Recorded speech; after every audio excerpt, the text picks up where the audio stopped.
Good afternoon, everybody. Can you hear me loud and clear? Great. Well, it's been a pretty extraordinary week in British politics, and some might say pretty extraordinary day in British politics. Today's the day we learn that there will be surveillance cameras, not just in our big cities, but literally in every single village. The surveillance state is getting very, very close indeed. And that, of course, in the same week that we learn that the 800-year right to trial by jury is to be abolished in the majority of cases. And by the way, the argument that magistrates deal with many of the minor cases, well, think about it, 3 magistrates actually form a mini jury of their own. And of course, despite not being in the manifesto, the government want to introduce digital ID, leaving literally every single one of us in this country open to hackers. And it is, frankly, a very authoritarian government. It doesn't really believe in liberty. It doesn't really believe in individual freedom. And we learned, and it began last year, it doesn't really believe in democracy either. The decision last year for 7 of the county council elections not to go ahead on May the 1st bore no logic at all. How is it logical that Kent went ahead, but just across the river, Essex didn't? It made no sense at all. Now, I know one of the reasons for it, of course, was the Conservative leaders of those councils were urging the government not for the elections to go ahead because they wanted to stay in place. Well, we had been promised mayoral elections this year, and I spoke to a senior member of an Essex council this morning who told me word for word, the councils are ready for these elections in preparation. Now, the fact that we've been told that the county council elections will go ahead just 1 year late is a good thing, not a bad thing. But the fact that these mayoral contests are to be postponed for a further 2 years is monstrous, given firstly that the electorate were told they would go ahead, given the amount of money that's been spent in preparing for them. But there's another factor I think we should consider. My voters in Clacton will now be expected and asked to vote in 2026, in 2027, and in 2028. Forgive me, but they might be getting slightly confused as to what's going on in local government. Well, it is a local government reorganisation. I have to say, it's one personally that I'm completely opposed to. The concept of out on the end of Essex, tendering district council, which at least people do bear some sense of belonging to, identity with, allegiance to, will get replaced by some amorphous mass of a unitary, is not something that I approve of or believe in at all. But I have to accept there's nothing we can do to stop it. But the other reason why these mayoral elections should go ahead is we're going to need an elected figure in local politics to actually explain to people why they're being asked to vote year after year after year. So you really could say to yourself, there is absolutely no reason why these elections should not go ahead.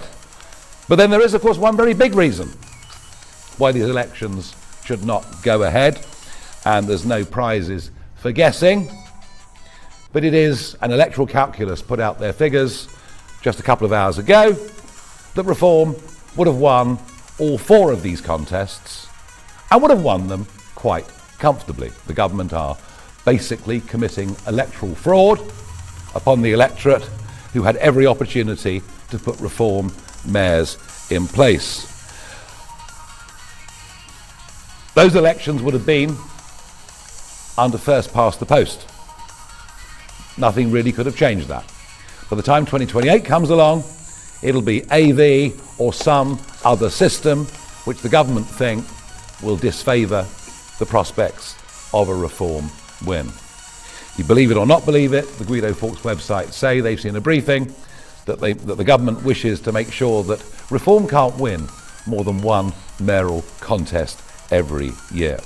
So what is happening is wrong. However, our adopted mayoral candidates, Peter Harris, Rear Admiral Parry, David Bick and Paul Lynham, they will stay in place. They will be our candidates in 2028, and they will now lead our county council campaigns in those areas. I don't think the government can now cancel those county council elections. They said only in exceptional circumstances, but I think that probably would mean there has been a sort of declaration, perhaps, of another pandemic. So we are annoyed, we are angry at what happened last year, and it just shows the total and utter disdain this country has for liberty, democracy, freedom in this country, and everything that we have held dear. I have to say personally, I increasingly hold the individuals that run this government with absolute and total contempt. So today is not a complete loss for us, and I suspect that this time yesterday we might have seen an attempt to postpone the county council elections for a further year, but perhaps they've realised just what a level of uproar and outrage that might have caused. We did last year launch a petition on this, which gained hundreds of thousands of votes, and we've launched that petition again today. Interestingly, the Conservative Party are now adopting exactly the same slogan as us, using the same font size on their social media, and pretending that they too are champions of democracy when it's their very own council leaders last year and this year urging the elections not to go ahead. So we will fight the county elections, our mayoral candidates will stay in place, and we will, whatever the system, go ahead and win those council elections next year. Now, I know that there'll be a variety of questions, because reform does seem to be in the news quite a lot lately. So this is a good opportunity to ask pretty much whatever you want. It's open season. I'm on my Jack Jones, so here we go. Let's start with Damien Grammaticus from the BBC.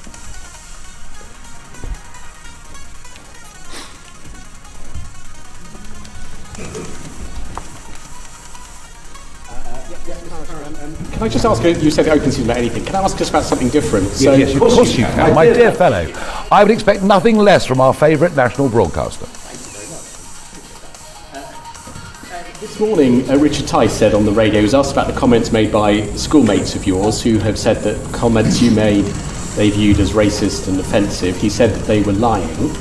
You have said before that you did make comments. It may have been banter, it wasn't directly racially abusing anyone. So Richard Tice is wrong, is he?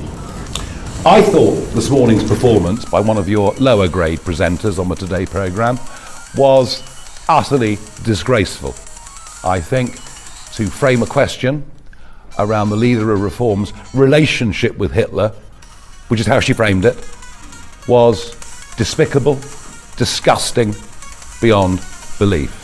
Are you surprised that 500,000 people every year refuse to pay the licence fee?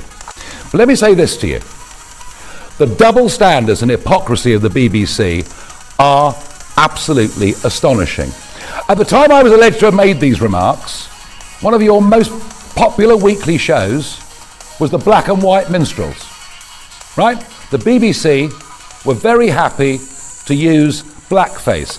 Oh, and not just in the Black and White Minstrels, you did it in It Ain't Half Hot Mum as well. And what about Alf Garnett? Do you remember what he called Marigold? Do you remember the word he used to describe Marigold on not live, but on primetime national TV? I better not repeat the word, otherwise you'll all use it and say that I used it. Homophobia? It ain't half hot, Mum? Are you being served? Oh, and what about Bernard Manning? Perfectly happy at exactly the same time for Bernard Manning to appear on primetime national BBC comedy, telling jokes for which these days you'd probably get a knock at the door from our thought police and perhaps get a 31-month prison sentence. I cannot put up with the double standards of the BBC about what I'm alleged to have said 49 years ago and what you were putting out on mainstream content.